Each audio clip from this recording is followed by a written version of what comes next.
Tá tudo ok? Tá dando para observar direitinho? Então vamos começar nossa aula aqui. Eu vou só desligar. Eu vou colocando só vocês. Tá tudo ok? Tá dando para ver o slide? Tá dando para ver. Então beleza. Então vamos começar então. Pessoal, então hoje nós vamos falar aí do impressionismo e do pós-impressionismo, né? Que foi uma das primeiras, vamos dizer assim, que nós estamos começando a entrar nas vanguardas europeias, né? Porque o impressionismo, ele foi uma das primeiras vertentes aí que deu essa abertura para que as vanguardas europeias pudessem acontecer. Primeiro por quê?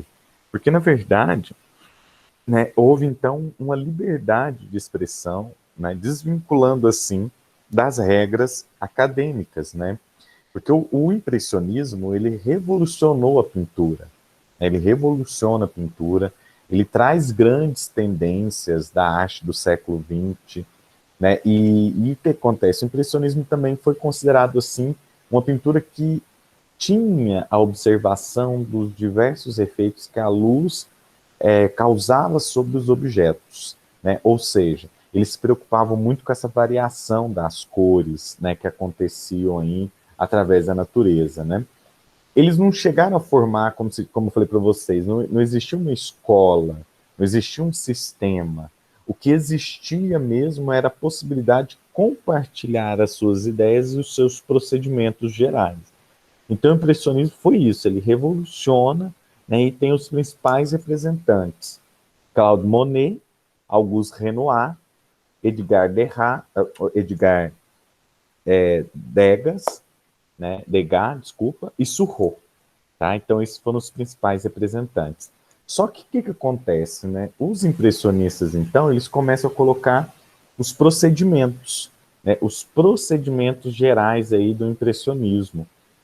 Né? Quais eram as regras que eles precisavam ter para ser considerados impressionistas? Então, o que eles tinham que fazer? Então, existiam aí algumas regras, que era o seguinte: a tonalidade dos objetos, né, a questão da reflexão da luz solar em determinado momento, né, que eles, muitas vezes, os artistas impressionistas, eles pintavam o mesmo objeto, né, mas dependendo da questão da luz. Então, eles pintavam o objeto, desse objeto, então, eles observavam determinada hora, então, vou pintar a porta da minha casa, 9 horas da manhã, meio-dia, 3 da tarde, 5 da tarde. E perceber que isso se modificava conforme a luz solar. Para eles, o contorno não tinha que ser nítido, né, porque isso realmente quebrava um pouco o que eles queriam, que era uma representação diferenciada, tá?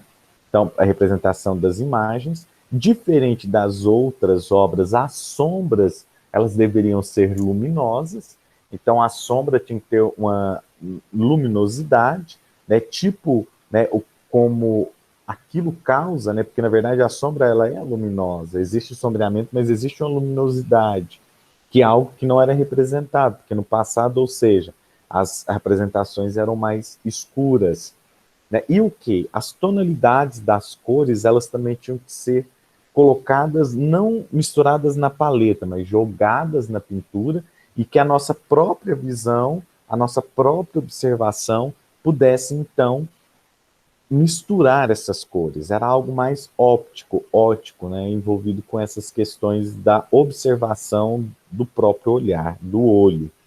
Então, né, eles criam algo muito mais real, né, e uma técnica muito mais aprimorada nesses pontos também, tá? Então, como eu falei para vocês, essas cores obtidas aí através das misturas das tintas, né, combina várias cores, tendo um resultado final diferente, né, por ter essa técnica, então, ótica, onde não tem a mistura nas paletas. Né? E dentro disso tudo, o que, que nós temos? Nós temos grandes pintores impressionistas, né? Porque o contato com os impressionistas no primeiro momento, quando o público teve o contato, foi numa exposição coletiva que aconteceu em Paris em 1874. Né? Tanto o público e os críticos, de início, eles reagiram, né, assustados ao movimento, né? Porque, como eu falei para vocês, tudo que é novo assusta, tudo que é novo mexe com a questão, né, do público em si. E porque o público, querendo ou não, eles ainda eram fiéis àquela questão da pintura tradicional, o tradicionalismo, né? O que era tradicional, o que eles já estavam acostumados. Então, quando quebrava essas regras, meio que travava o público se assustava. Para vocês terem uma ideia, por exemplo, nas apresentações de dança no início do século XX, por exemplo, chamava-se até polícia conforme fossem as apresentações. Tem uma apresentação de uma dança, que eu agora me esqueci o nome, que os bailarinos começaram a imitar o som dos animais e tal. O público ficou meio assustado e naquele momento chamou a polícia, porque achou que um desrespeito ao público.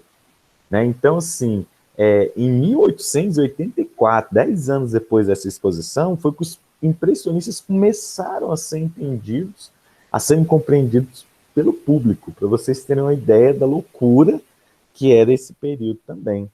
Né? Então, o que acontece? Né? Um dos primeiros pintores que chama a nossa atenção aí é o Claude Monet. Claude Monet era tão fascinado pela essa pintura, né, pela questão de captar, né, a questão do que os olhos, a questão da luz solar, que ele tinha até um ateliê flutuante sobre o rio Sena. Aqui é o tanque das ninféias, que isso aqui foi ele que fez, ele construiu um jardim, chama Jardim de Monet, que existe até hoje, comprou uma casa, fez isso, porque ele queria registrar e ele queria construir os seus jardins para poder registrar nas suas pinturas também a evolução, né, o crescimento, né, de toda a beleza que o seu jardim começou a acontecer, a produzir naquele momento. Então ele registrava tudo.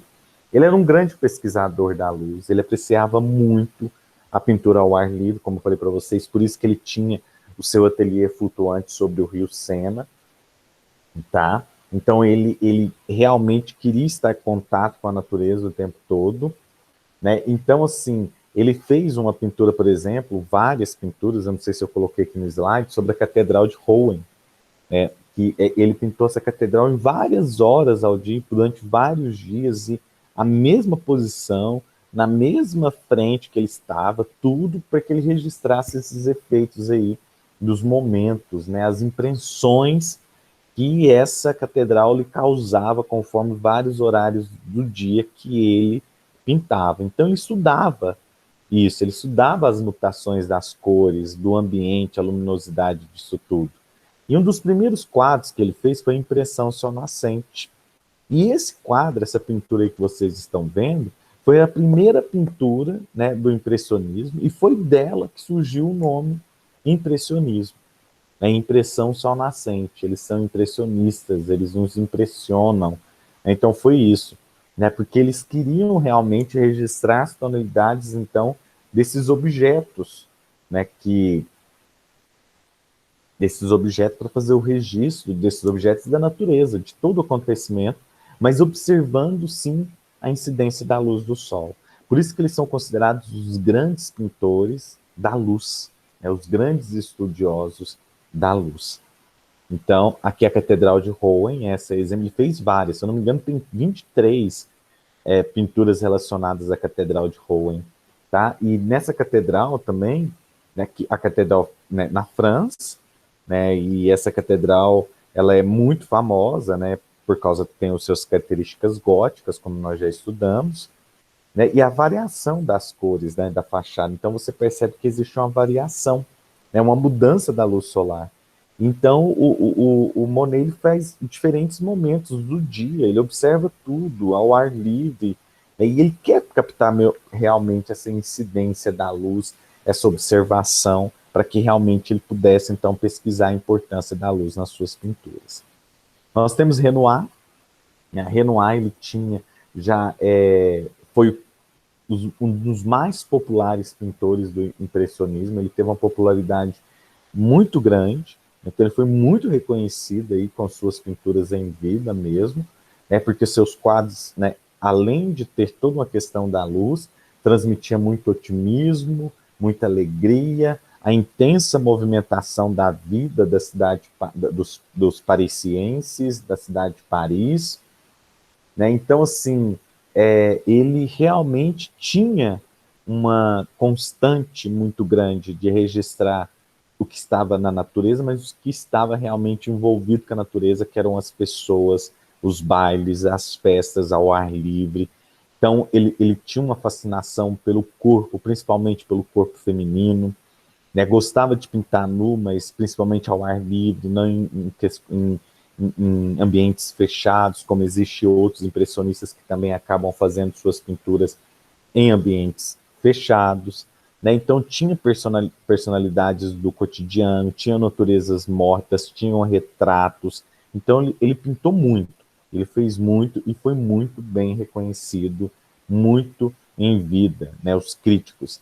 Le Molly de la Galette, né, de Renoir, uma festa ao ar livre, ele registrava. Então você percebe que não existe contornos nítidos, né? A linha para eles, tanto para todos os pintores impressionistas, a linha é uma abstração, ela não há necessidade de ser colocada, e a gente compara muito isso também à técnica que Leonardo da Vinci utilizou, na técnica do esfumato, não sei se vocês lembram, né, a técnica do esfumato, e nessa pintura aí, por exemplo, né, o pessoal dançava aos domingos ao ar livre, né, sobre o jardim, sobre a luz natural, né, e essas pessoas aí, como vocês observam, elas estão movimentando e felizes, é essa tendência que Renoir queria transmitir, né, que os diferentes tecidos, as roupas também, que refletem muito a questão dos tons azuis, rosa, amarelo aí,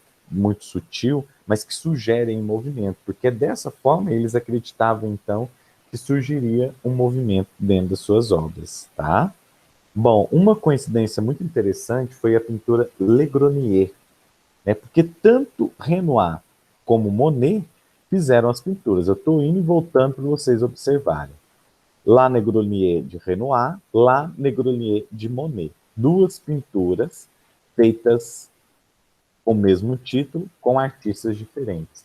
Eles, né, conseguiram uma coincidência, né, porque eles registraram pessoas divertindo-se próximo ao rio, num restaurante, felizes, né? As duas telas ficaram muito famosas pela coincidência, né, porque os artistas eles refletiram uma superfície diferenciada aí nas suas pinturas.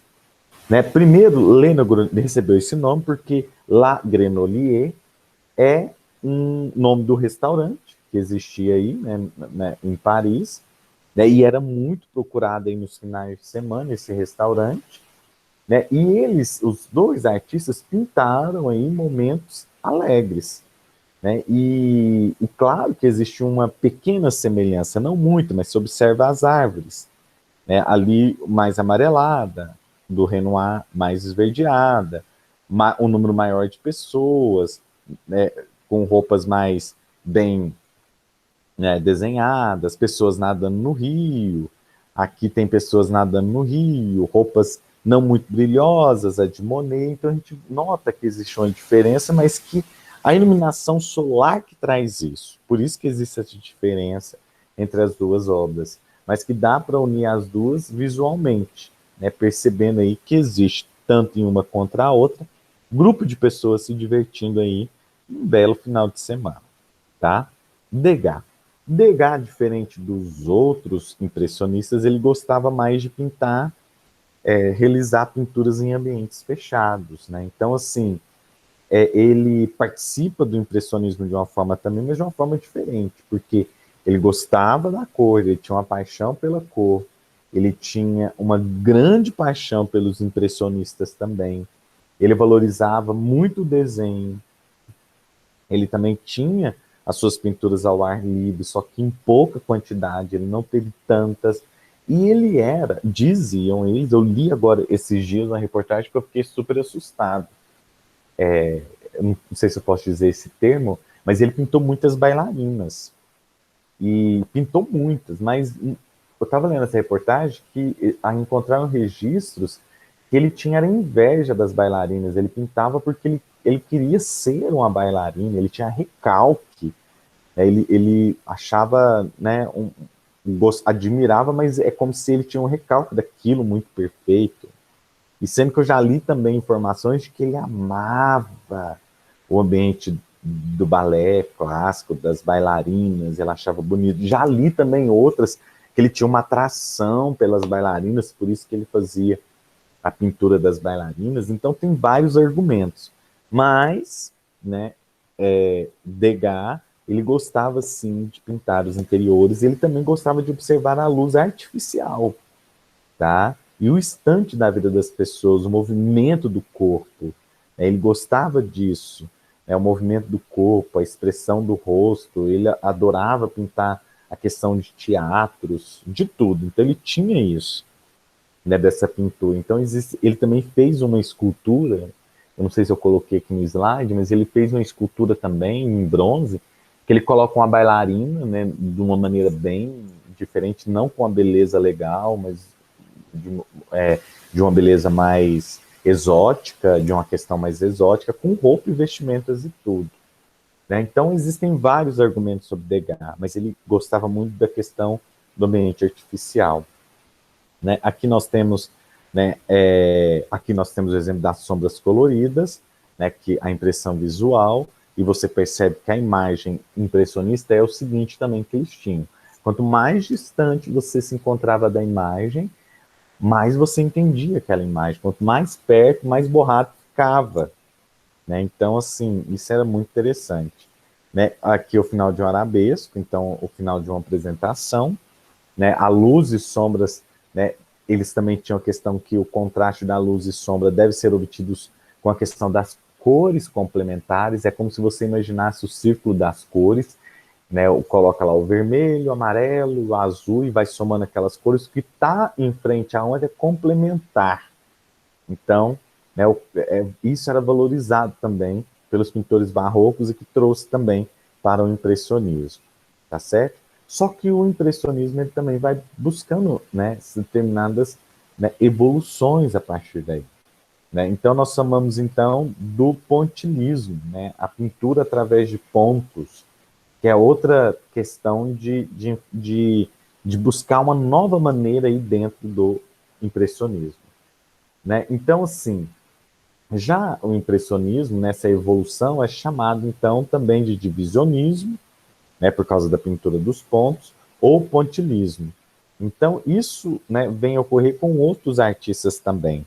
Nessa pintura criada em 1880, meados de 1880, né, existe uma decomposição, né, a decomposição através de pinceladas bem pequenas, bem diminutivas mesmo, menores, aonde que se mistura ali na tela, não se mistura na paleta, é uma mistura mais visual do que nós estamos observando. Esse movimento foi chamado, em vários locais você vai encontrar, pontilismo, punctilismo, cromoluminarismo, neoimpressionismo, pintura de pontos ou divisionismo.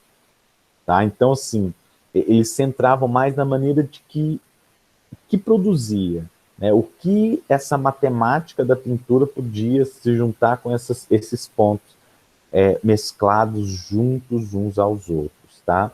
Aí nós temos uma das primeiras pinturas impressionistas, essa é uma obra sem nome, né, que no qual eles começaram a fazer testes, né? De início era teste, então era mais grosseiro, não era algo como o Surro fez, né, que era mais simples, mas eles vão fazendo teste e vão observando que isso dá certo, tá? E o que acontece? O movimento, claro, é um movimento que muitas vezes você pode ver ele separado do impressionismo, mas ele faz parte do impressionismo, pontilhismo. Então eles começaram a observar, né, as pesquisas científicas na área óptica, né, principalmente as pesquisas de Chevreul, né, que ele então começa então a ter esse estudo das cores complementares. Aí ele cria-se aí um livro, né, da lei do contraste simultâneo das cores, e aí ele começa então a pesquisar. Outros cientistas também, como von Helmholtz, né, que é a teoria da visão colorida tricromática, a presença de 3 cores, vermelho, amarelo e azul, que geram uma infinidade de cores, tá? Começa a perceber isso. Né? E o pontilhismo, ele foi o precursor da técnica e da pixelização, os pixels, né, que é a separação da cor, né, para a televisão também. Então, tudo isso foi desencadeando pesquisa, quer dizer. Então, dentro do próprio movimento impressionista, buscou-se também o lado científico aí das cores, que existe até hoje. Nós temos aí a cromoterapia, que é o estudo terapêutico das cores, que também vai se envolvendo aí com uma infinidade de coisas. E quais as principais características do impressionismo, do pontilhismo? Né? É uma técnica do movimento impressionista, não podemos esquecer, né? E eles querem ali a questão da decomposição das cores, uma luminosidade, criando também uma dimensão, uma profundidade, né? Também pinturas ao ar livre, tá? Para captar também o movimento e a ação daquele momento, né? Só que o pontilhismo ele tem um recorte mais geométrico e uma pesquisa científica, né? Tendo aí tons luminosos, também transmitindo calor, observando também a luz, né? Também tem a questão, né, de não colocar linhas, não demilitar formas, né? Que essas linhas é obtida pela questão da mistura das cores, já através do nosso olhar, né? E as cores primárias separadas nos espaços em brancos, para que essa imagem possa surgir. Aqui nós temos a entrada do Porto de Marcela, de 1911. A gente observa aí também ainda uma pesquisa, ainda não muito debilitada, não muito, desculpa, né, está uma pintura debilitada ainda, porque não existe um aprofundamento, né, na questão aí do ponto ser menos grotesco, tá? Mas aí eles vão produzindo, então, e permitir, então, que essa imagem pontilhada, ela se torna contínua e ela se mistura aos olhos do observador. Então, isso é a impressão de um todo. Então, o que acontece? É a decomposição das cores primárias que faz surgir as secundárias e vão surgindo o objeto ou as pessoas representadas. E chamado isso, então, de uma alteração prismática. É como se pegasse um prisma de cores e ficasse rodando, né, que dá a impressão de vários tons. Tá? Aí já começamos com o Surreau, né, o mestre do pontilhismo, porque ele começa a adaptar de uma forma muito bacana. Então aí você já começa a observar a profundidade, né, a questão do branco misturando com as cores primárias, e aí você observa que as cores já começam e a imagem já começa a ser mais nítida na observação, mas tudo feito em pontos, tá?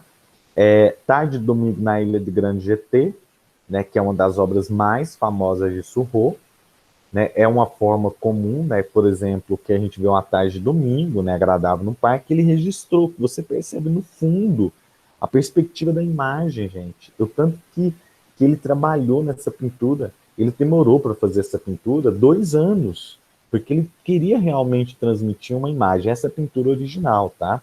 E quando a gente observa nos livros, as releituras, existe no livro, a imagem está toda reconstituída, né? Porque ela, ao longo do tempo, ela foi perdendo muito a sua característica original, tá?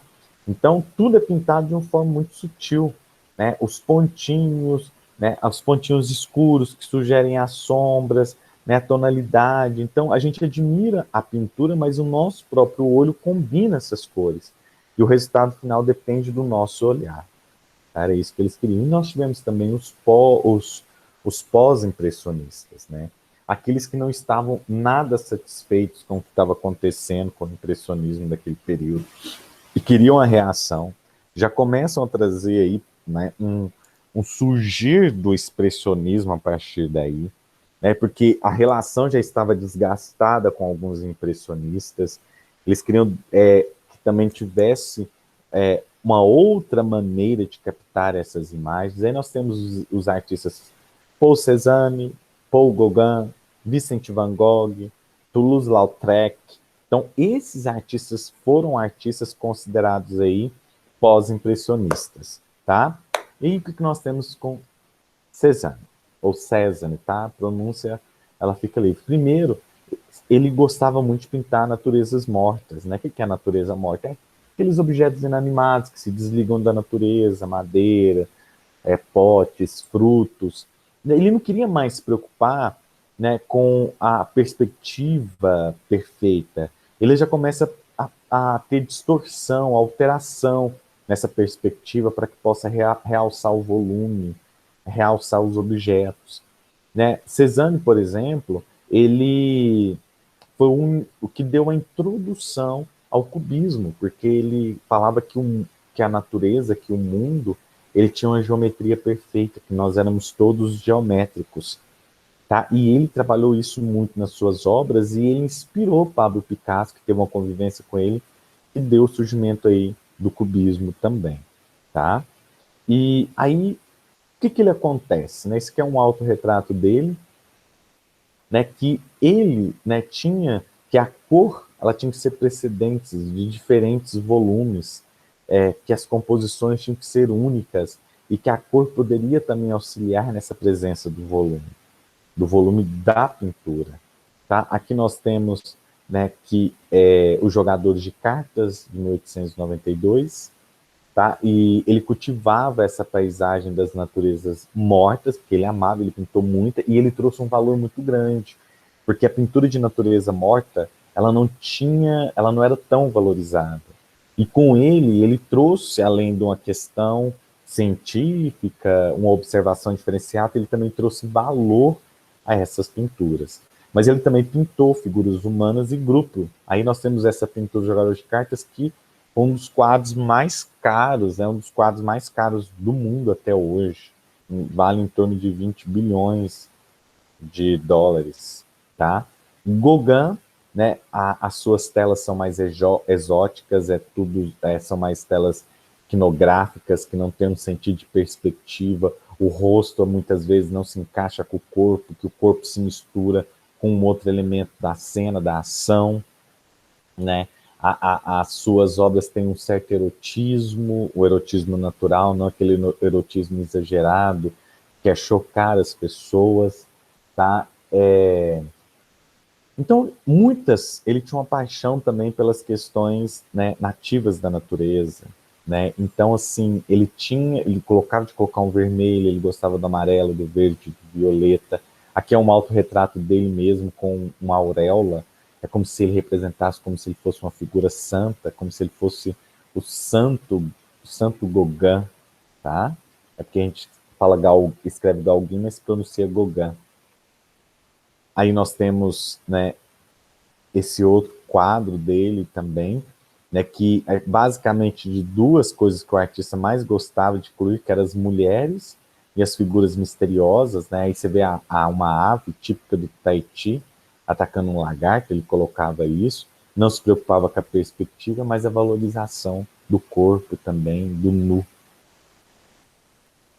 Bom, nós temos Vincent van Gogh aí no seu momento de pintar girassóis, essa obra aqui foi Gauguin que fez, ele pintando girassóis, e apesar que Van Gogh não gostava tanto de girassóis, mas registrou vários girassóis, né? Tinham pontos de vista divergentes, os dois, mas eles acabavam debatendo, discutindo, né, que mostrava que eles tinham aí uma amizade um com o outro muito grande, então, né, já tinha aí uma obra onde traziam obras diferenciadas a partir daí. Por isso que são considerados aí, são os contemporâneos pós-impressionistas.